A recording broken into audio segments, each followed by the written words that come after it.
Corona টিকাকে প্রাণঘাতী আখ্যা দেওয়া রবার্ট এফ কেনেডি জুনিয়রকে স্বাস্থ্যমন্ত্রী করতে যাচ্ছেন যুক্তরাষ্ট্রের নবনির্বাচিত প্রেসিডেন্ট ডোনাল্ড ট্রাম্প।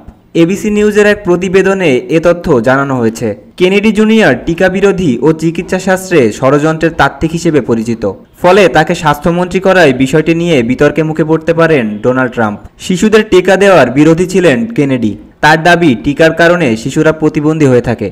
তবে এর পেছনে কোনো প্রমাণ দেখাতে পারেননি তিনি। করোনা টিকাকে প্রাণঘাতী বলেও উল্লেখ করেছিলেন কেনেডি। সামাজিক যোগাযোগ মাধ্যম ট্রুথ সোশ্যালে দেওয়া এক ঘোষণায় কেনেডির নাম ঘোষণা করে ট্রাম্প বলেন তিনি পুলকিত।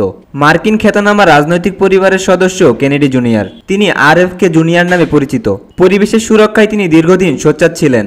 এছাড়াও এবারের নির্বাচনে রিপাবলিকান পার্টির প্রার্থিতা প্রত্যাশী ছিলেন। পরে ট্রাম্পকে স্বীকৃতি দিয়ে তিনি সরে দাঁড়ান। ট্রাম্প বলেন, স্বাস্থ্য সুরক্ষায় পরিবর্তন আসার ক্ষেত্রে কেনেডি সর্বোচ্চ প্রচেষ্টা করবেন। কেনেডি বলেন, মার্কিন নাগরিকদের খাওয়া দাওয়া, শরীরচর্চা ও ওষুধ ব্যবহারে পরিবর্তন আনা প্রয়োজন।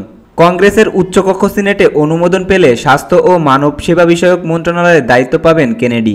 বর্তমানে মার্কিন সিনেট ট্রাম্পের দল রিপাবলিকান পার্টির দখলে রয়েছে। বর্তমানে মার্কিন স্বাস্থ্য ও মানব সেবা বিষয়ক মন্ত্রণালয়ের বাজেট $2 লাখ কোটি।